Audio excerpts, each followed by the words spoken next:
maa ngi nuyu ñëpp di jiital nuyoo bi ci borom dëkk bi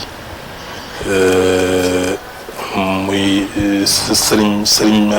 Babacar sëñ Mansour di xalif général Tijane nga xam ni fii Tivaouane loo fiy commencé tamit ci ñoom lay njëkkee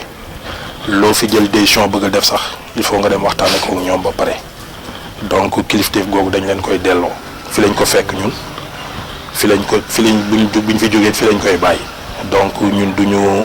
commencé dara wala di def dara te nuyuwuñ leen sant leen gërëm leen aussi ci taxawaay bi ñu taxawee ci Tivaouane. waaw maa ngi lay nuyu vraiment di kontaan ci seen présence tey ñu ngeen ma seetsee di nuyu sama collaborateurs yi toog di nuyu sama koñ bii ma dëkk muy Kër Xaali commencé ko ci sama kër gi ma nekk samay frère ak samay sœur samay doom samay jarbaat doog a génn ci koñ bi ci ñoo xamante ni maa ngi liggéey ak ñoom ci lu bari di leen nuyu de passage doog a génne nuyoo bi ci commune bi génne ko ci département bi génne ko ci région bi ba au niveau national donc di am mbégte ak kontaante vraiment ci ñëw bi ngeen ñëw fii pour vraiment ñu échanger un peu donc Mame Ndine Sougou c'est une personne boo xam ne daal vraiment il a commencé à zéro pour arriver aujourd'hui ci li nga xam ni économiquement ci dundam mu yoral ko boppam donc créer lu bare donc je suis un opérateur économique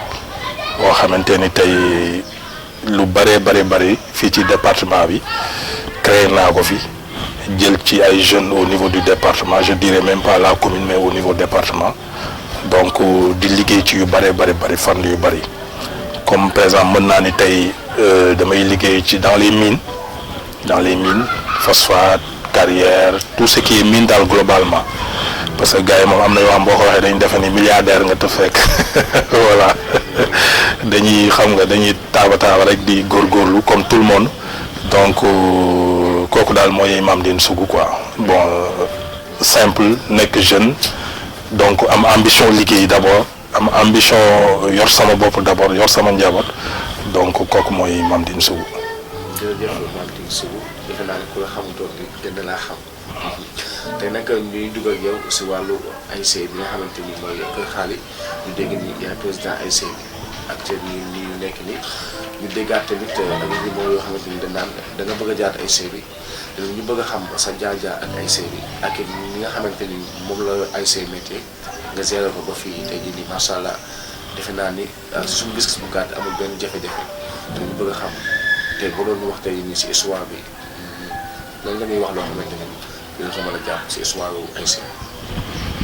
laaj nga ma question bu ma neex boo xam ni dans ma vie tey bu ma amee kàttanu mën a diriger une société wala diriger quelque chose lu mel noonu dama naan tey nawetaan école la ci man pour commencer balaa ma wax ci ASC bi quoi parce que quand on parle d'ASC c'est le mouvement nawetaan donc di féliciter de passage ñi nga xamante ni xam nañ ma ci boo limee juum képp koo xam ni dund naa ak yow mouvement nawetaan parce que nekk naa président zone avant ma koy nekk aussi rampé naa ci nekk naa CQRP nekk naa commission sportive commission boo xalaat ci nawetaan rek yor naa ko d'abord donc même ci biir ASC bi doog a ñëw ci ASC bi dem naa au niveau aussi régional benn mandat rek mais yor mu fa woon benn responsabilité aussi ASC dinaa ci sawar wax parce que day sama koñ ma dëkk fi yaroo fi demuma ba yàlla am lu ma sédd ma ñëw di jël président ASC déedéet man dama rampé ci ASC bi ci ñi ko formé laa bokk booba dul dara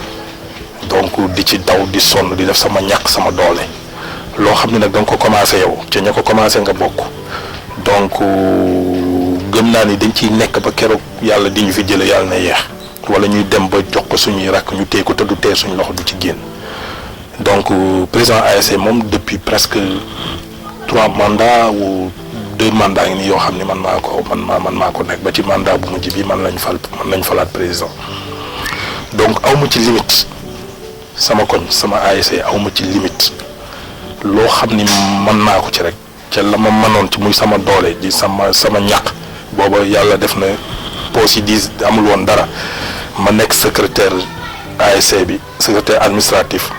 di féliciter de passage ku ñu wax Samba Fall nga xam ni ci ñi ma formé ci nawetaan ci koñ bi ci la bokk moo nekkoon secrétaire général bi donc man ma ñëw nekk secrétaire administratif xam nga une association moom boo nekkee secrétaire administratif rek tout ce qui est papier presque yow yaa koy gérer quoi donc mu nekkoon liggéey bu metti nag parce que bu ASC bi ñàkkee ñu ni yow la su doxee yow fàtte nañ la mais bu ASC bi ñàkkee ci kayit ñu ni yow la donc c'est très difficile ASC dafa nekk loo xam ni da ngay bëgg koñ bi sax ba bëgg ko defal loo xamante ne di nga dem ba juum ci ba nit ñi mais yàlla dimbali na ma nag musuma ci fote musuñu ma réserve man bi ma nekkee en tant que secrétaire musuñu ma réserve ba daaneel ma réserve naa fi ay ASC ba tey daaneel leen mais man yàlla dogal na vraiment kenn musuma daaneel ci kayit donc loolu nag di ko santé suñu borom du sama njàmbaar mais xëy na liggéey bu sell bi ma doon def te bëggoon mu jaar yoon donc moo ma may lool. ba ma yëkkati ko jox ko ay lenge sama rak yi nekk ci ay ñeneen ay yeneen génération nekk ci ba tey ñoom ñëpp tey ma formé leen ci ba tey ñi ngi ñoom ñooy dirigeants yi sax quoi man dama ci nekk nii rek comme personne morale mais ñoom presque ñooy dirigeants yi nga xam ni ñoo nekk di def activités yi noonu quoi donc c'est juste ça. waaw choisir ma jamono ji pour dugg ci politique dama ci rampé 88 ba léegi maa ngi ci politique xëy na. waaw xëy na dañ ma ci xamul woon wala fësuma ci woon wala amoon na ay leaders yu ñu xam ni bon booba ñoo fi nekk xam nga am politique moom dina am koo xam dina nekk sax en dehors scène bi di def liggéey boo xam ni ki ci kaw scène bi sax du ko def donc man su ma nee la bokkoon naa UJTL les temps de Rasoul Diagne ak ñooñu ma koy nuyu de passage muy sama xarit bu baax boo xam ni tey mën naa ni moom it politique lu ci bari maa moom dañ ci échanger lu bari lu ma ci bëgg a xam tamit moom daf ma ci aider lu bari ma koy nuyu de passage mais tooguma ba léegi may doog a dugg ci politique de yàgg naa politique 88 ba ma dalee voté ba léegi maa ngi politique waaw donc peut-être dañ ma ci doog a xam ni bon te li tax sax nit ñi defee ko mooy social bi ngay def man je suis un homme social xam nga nit ñi booy def social un peu partout dañuy defee ni waaw da nga bëgg ay ndomba da nga bëgg donc te bu dul woon politique it ñun social bi dañu fekk ci social même buñ demoon tey ba bàyyi politique bi tey social dañ koy def donc muy loo xam ni day ça me tient au cœur man dama naan su may sonn sax loolu moo tax parce que dama am jaar-jaar yu xaw a metti yoo xamante ni xëy na dama ko ñafe ba am ko donc su ma amee ay samay rak samay jeunes yoo xam ni sama quartier ma mën leen jàppale dama leen di jàppale donc politique bi aussi dañ ci am bunt boo xam dafa am kuñ ci nekkal di ko jàppale di ànd ak moom di liggéey muy ku ñuy wax le ministre DG Abdou Ndéné Sall muy koo xamante ni Tivaouane ci politique moom la ñuy liggéeyal donc moom it maa ngi koy nuyu de passage mu nekk nag ku neex a liggéeyal moom it quoi parce que du la soññ ci dara du la kii ci dara daal daf lay bàyyi sa bopp ngay liggéey donc li tax ma wax la loolu mooy man politique dafa am lu ma ci gëm li ma ci gëm mooy sama koñ bi d'abord ba pare li tax ma lay wax social li tax ma jiital social bi c'est-à-dire que day am ñoo xam ni sax dañuy bëgg nga politique parce que xëy na social bi ngay def te gis nañ ni homme politicien yi la plupart social la ñuy gën a mën a def ñu ni pourquoi pas yow man leen waaw d'accord mais xëy na am naa ci kilifa mais fi nga xam ni fi laa ci toll di liggéey pour sama avenir politique ëllëg ci biir dëkk bi ci biir commune bi ci biir département bi ci biir région bi au niveau national parce que man politique gu ma rek pour yem fii ci koñ bi wala yem ci commune bi donc dama ambitieux am lu ma bëgg d'abord parce que booy politique te defaroo sa koñ d'abord defar sa commune boo génnee di dig ñeneen département bi wala di dig département bi dara wala di dig région bi dara wala di dig au niveau national je dis que ni pour nga dem ci dafay xaw a jafe trop donc di la wax ni ku mel ni par exemple président Macky Sall man dafay sama référence ci politique parce que dafa rampé dafa nekk benn personne effacée boo xam ni rampé ba tey yàlla may ko li mu ko may donc moom it di ko saluer de passage di wax ni man noonu la sama politique demee waaw xëccoowuma njëkkantewuma donc dama nekk nit koo xam ni effacé mais di def di liggéey li nga xam ne maa ngi koy liggéey ànd kook sama jeunesse bi ak sama jigéen ñi ak sama soxna bi nga xamante ni de passage maa ngi koy nuyu sama ñaari soxna yi kenn ki moom presque mën naa ni sax man demoon naa ba génn langue politique à un certain moment mais moo ma ci delloo si waat te ay action sociale yu muy def moo tax ma dellu si waat ci politique créé fi ay groupement au niveau du quartier di ko financer Abdou Ndeye di ko ci jàppale ci financement yi man ñi ma koy jàppale ci financement yi ba tey ñu taxawal fi presque une dizaine de groupements yoo xamante ni presque boo demoon tey di xool groupement yi c'est presque des groupements de 30 à 40 personnes donc foofu lañ toll ci politique. mais bi nga nekk si langue politique ba léegi amoo si dara loo xamante ni jàngoonte nga ak moom mu doon loo xam ne xaw a tar wala lu xaw a métti la. waaw politique yombul politique toujours da ngay jàng toujours da ngay jàng toujours da ngay nekk ci terrain bi da ngay actif mais comme li ma la wax rek de passage maa ngi nuyu sama jeunesse bi nga xam ni dañu actif bu ma fi nekkul presque lu ma war a def ñoom dañ ciy taxaw di ko def di ma jàppale donc yéene ma nekk ca kanam ca kaw donc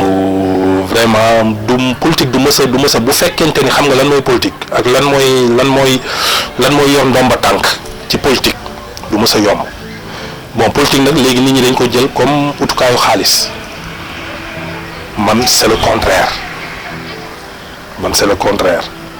waaw man politique bi ma def man politique de changement bi ma bëgg a def man mooy politique boo xam ne jàppale sa askan d'abord c'est très important jàppale sa askan ci sa doole d'abord ba pare mais duñ la fal man bu ñu falee nit ma ànd ak moom damay tiit parce que damay xam yan bi muy yanu man bu doon man la damay xam yan bi liñ ko yan lan la loo xamante askan wi dañ ko bokk ñu jox la ko nga war ko doxal ku ne war ci gis sa bopp comme ni ma la ko waxee woon ci neexitaal rek intérêt yi ñoo xam seen intérêt personnel moo leen di yëkkati am ñoo xamante ni dañuy ñëw pour jàppale pour liggéey bi dox donc nga war a def balance boobu moo tax mu metti te ñëpp da nga leen war a gérer ba kenn du mer donc man politique bi may def mooy politique sociale vraiment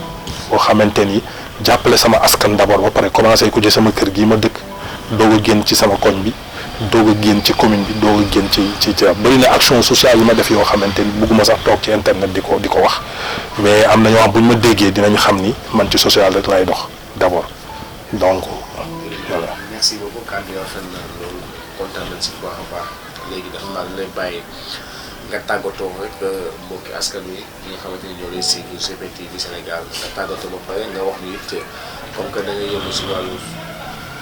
social comme ni nga ko waxee da ngay waajal waa comme si koor bi da ngay def social wala yaa ngi si biir di def bëggu gaa yi yëpp xam ko. waaw xam nga social moom man duma ci bëgg di ko sax wax parce que da ngay def te yàlla tax d'abord xëy na après nag bon lu la cay fekk parce que yaa fayu yàlla moo gën fay nit man moo tax yàlla laa ciy wut d'abord ba pare li may def yàlla laa ciy wut ba pare su ma xamoon ñi nga xam politiquement sax ànduñoo ak man su ma leen xamoon ci koñ bi ñoom laay gën a mën a defal pour wan leen ni leen du politique moo ñu boole dañoo bokk d'abord quartier bi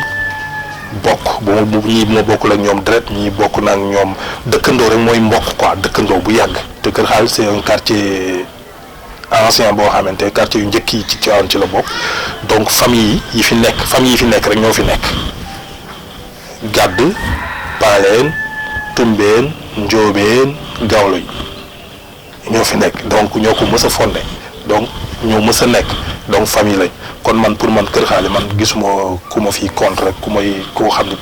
parce que nit aussi day am da ngay bàyyi conviction li nga xam ne moom la gëm moom la bëgg yow bu nga essayer ko convaincre pour indi ko ci li nga bëgg xëñ na mais doo ko forcer la main doo ni ko tey nga ànd ak man doomu koñ bi laa rek da nga war a ñëw ànd ak man non parce que nit aussi tamit da nga koy bàyyi ak conviction parce que moo tax mu xam lu mu far ak keneen waaye yow it da ngay fexe loo ko indee social bi nga wax ci koñ bi bon yàgg naa ko def du ma ko répété waat di ko wax parce que tey ku fi am bànneex dinaa ànd ak yow bu ma yorul dërëm sax dinaa ñëw toogal la ci sa bànneex ba sama heure ñibbi jot ma ñibbi ku ci am naqari la même chose damay ànd ak yow partagé ko du jox bi mais présence bi ñëw toog ànd koog yow ba naqar wi jeex ma ñibbi sama kër. koor gi comme ni nga ko waxee aussi tamit ci moom la ñu waroon njëkkee sax mooy di ñaanal ñëpp jàmm ñu dugg ci